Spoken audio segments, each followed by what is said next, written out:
dummy, McKenzie. Good ball to David Hume. He's looking for the wingman. He's not there. Koloto is. Oh, beautiful dummy from Koloto. My word.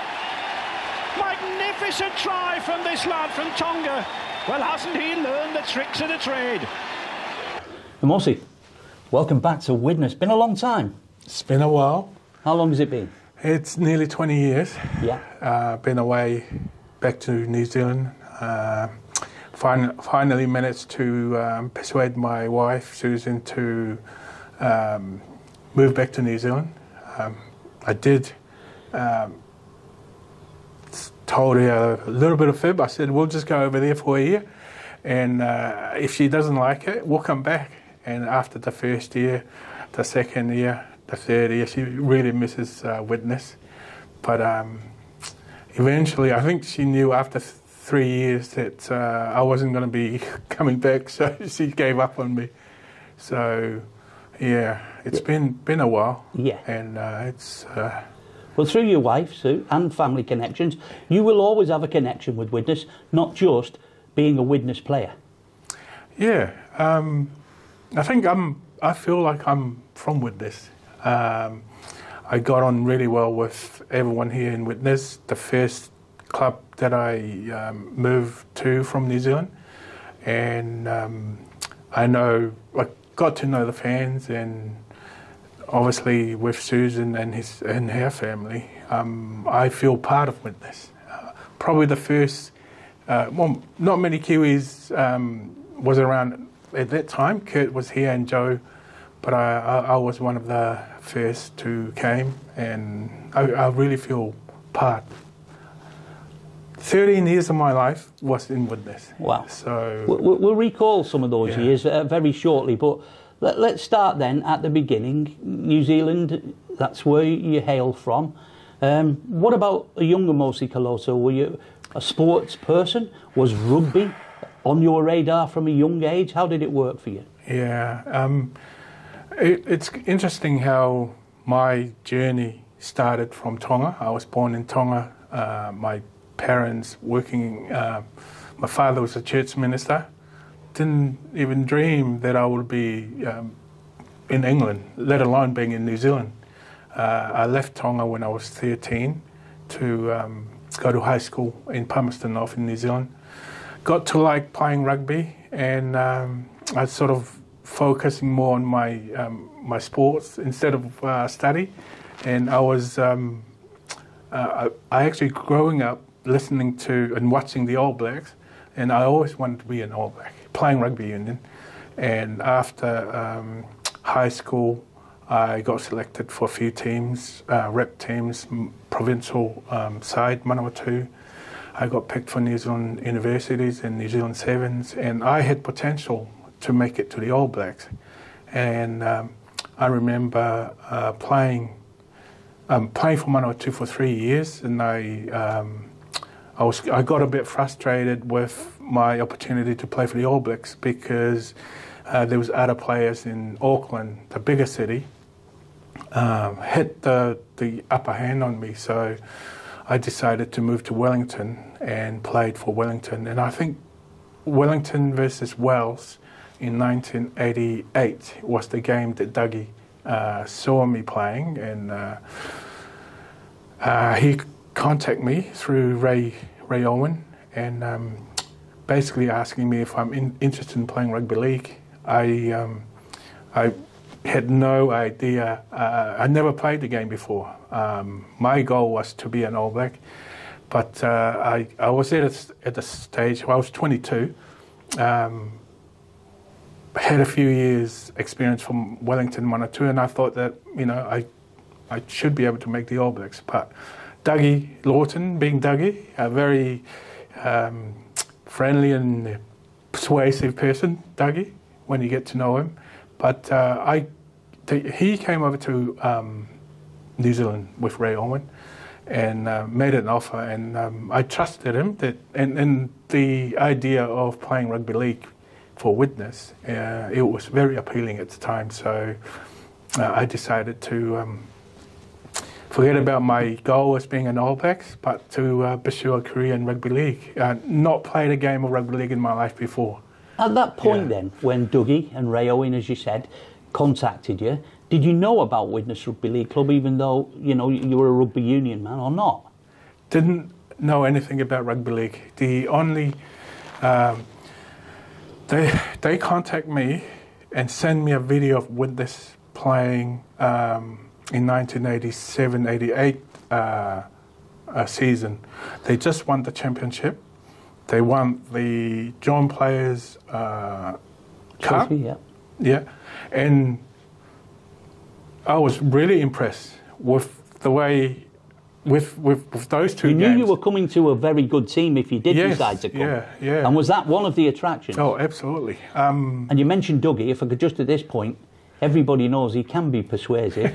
He Yes. still is, right? Okay. But also Dougie Lawton, history has shown, he had an eye for a player, Emosi. Yeah. Right? And when we get on to those players that you came to play for, lots of those stories are similar. Dougie Lawton had an eye for a player. He spotted you. Yeah? Yeah. Spoke to you, and you went, yeah. Can you remember, what was it? Was it the excitement of why not? Let's go and give it a go. Is that how you felt at that age? Absolutely. After talking with Dougie and Ray Owen, I felt that they were there for me, that I liked the idea of being part of a family, and he was giving me an opportunity to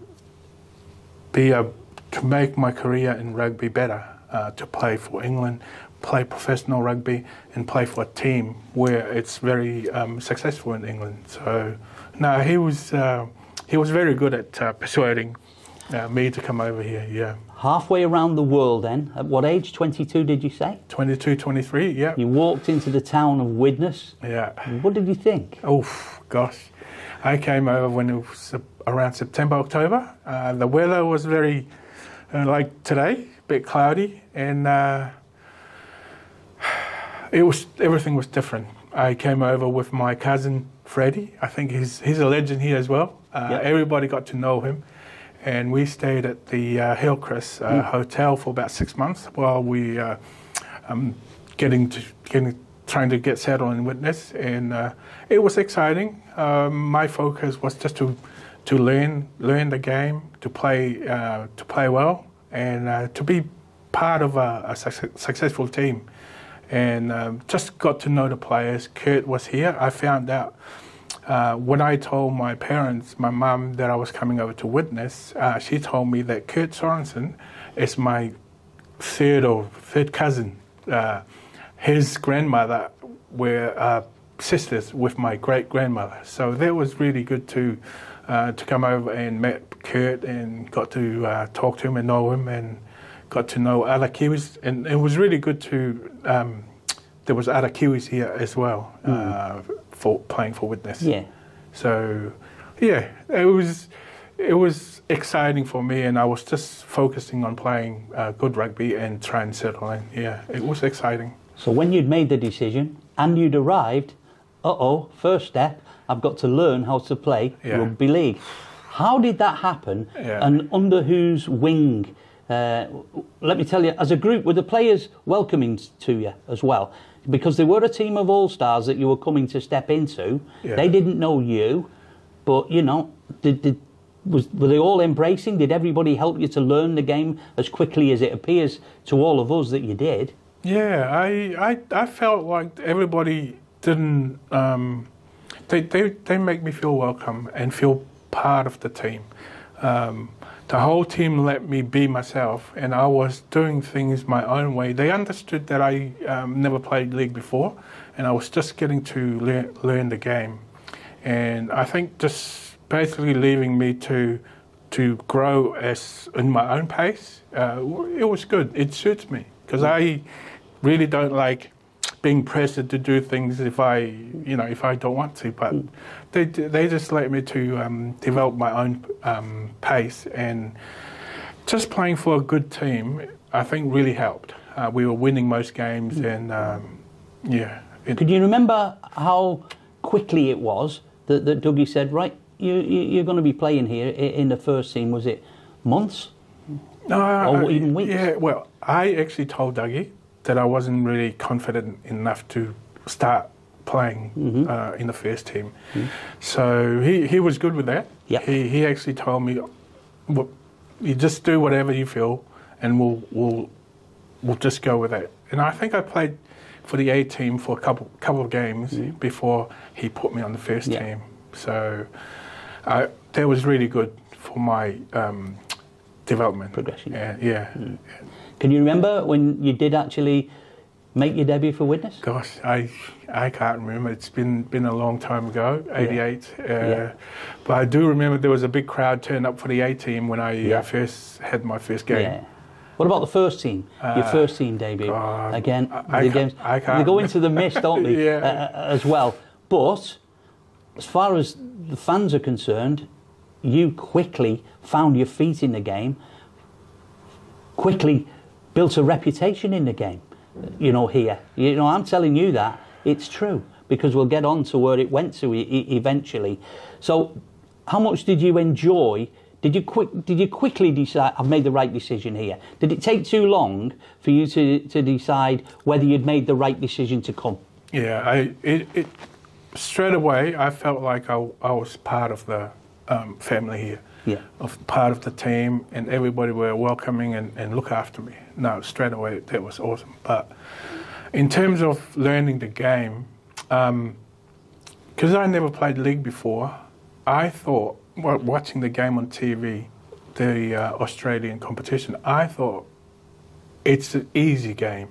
I can come from Union and play league. It'll be easy to pick the game up. But it wasn't like that.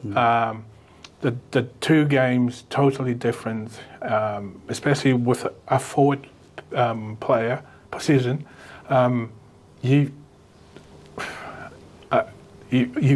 do more running and more tackling in rugby league than in rugby union, and I felt that, and I only picked it up after 2-3 years, learn how to tackle properly. When I came from union, I thought that you got to smash everyone. Every tackle is got to be 100%. But then I learned after a couple of operations to my neck and shoulders. That you got to. Yeah. There's a technique to tackling, especially if you're going to tackle more than 20-30 tackles a game. So, that's one thing that I learned over the first few years. Yeah.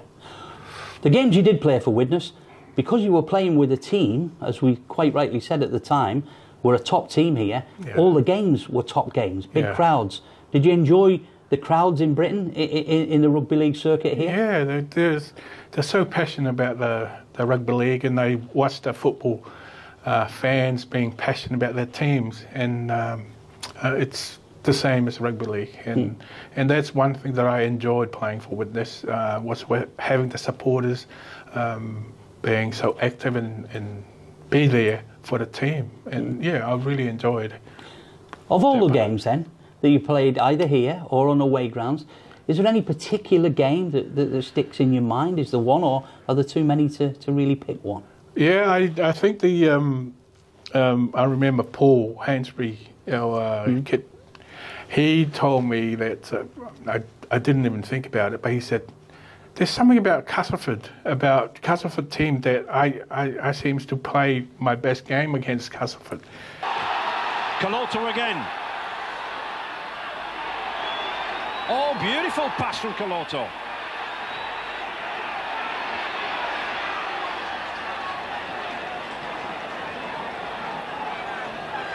Rick Thackeray. Koloto again. Well, he's certainly enjoying himself, is this big lad. If I didn't know any better, I think he's starting to take the mic out to one or two of the Castleford players. Well, and I said, I remember the game in Castleford where we were, I think Castleford were on form. They were. Yeah, for the Wembley Cup. Yeah, the Challenge Cup. The Challenge Cup, that's right. And they were favourite for that game that we played in Castleford. We were playing away, and I don't think anybody was giving us a chance that we're going to win that game. But I remember that game. I really enjoyed it, and I've watched it a couple of times on YouTube, and it really brings good memories. Fantastic first half in that game. Blew Castleford away, wasn't it? Yeah. Everybody played their part, as you said. Yeah, it is a game that people remember here. Yeah. Because, yeah, you're right. Classy Cast, they were called at the time. They were a good team. Yeah. And yeah, so Widnes went there that day and really stamped their authority. So that's a game that sticks out for you as well. Yeah. So, you know, overall then, yeah, a career that the fans will remember, that you remember, you're back here as well. At one point then, the club decided that they would ask the fans to name the all-time 17 players. You must have learned somehow that you were in that 17. What did you think? Yeah, I didn't really think about my achievement over the years playing for Widnes until I somehow saw the page, for Widnes page, and I saw the fans voting for their best players, and I was very humble and you know, I was really pleased to see my name there, because I felt like to be part of the best team ever played for Widnes. No, that was really, because there are some players we've just seen the hospitality boxes in the stadium here, which are named, each one are named after that 17 that you belong to, and there's some great names on those boxes, isn't there, on the doors of the boxes? Yeah. And yours is right there at number 11. Yeah. Fantastic, yeah? I know, I remember Dougie came over to New Zealand, and he did mention Noel Cleo, that he said that if I didn't sign this, he's going over to Australia to re-sign Noel, because I think that was part of his tactics to get me to hurry up and make a decision. But Noel Cleo was a top Australian second row, and so there's been a lot of great second row playing for Widnes, and it's just to be part of that. It's well, as you say, you've not been here for 17 years now, but as you pointed out to us, Emosi, that you were a player for Widnes, but you do have a fond connection, and you'll keep that lifetime connection going with the town of Widnes. Yeah, absolutely. I love coming back, and I told my wife Susan, just driving around, we've been here for a few days, 3 or 4 days now, and just driving around the town and the roads and streets of Widnes, and even I got lost a few times, and it's just exciting just to remember to go around the roads that we've been there nearly 20 years ago. So fantastic. No, it's really exciting to come home, and well, I feel like it's my second home, just to come and see the place where I spent 13 years and found my wife, my love of my life, in Widnes. Great. Well, look, it's been lovely catching up with you. It really has. And as we said, you are part of the Widnes All-Time 17. This shirt here between us here is a heritage shirt that was designed to commemorate the 17. Widnes played in this for one season. The 17 are on this shirt, and your name right in the middle of it. All the names here are the fans who voted in it. So we want you to take that back to New Zealand and show your friends and family. There's the evidence that Emosi Koloto is an all-time Widnes 17 player. Been great to catch up. Thank you very much. Thank you very much, Steve. Thank you for Widnes. Yeah. Every time they just drive Castleford in. Oh, he's intercepted! Koloto! What a fairy tale for this man! Emosi Koloto! He played for Wellington Rugby Union, Taranaki Rugby Union, and all the way from Tonga. And what a cheeky effort from this big second row forward. When do we see second rows intercepting like that and going 20 yards like that? And doesn't he seem to love his rugby? He enjoys it.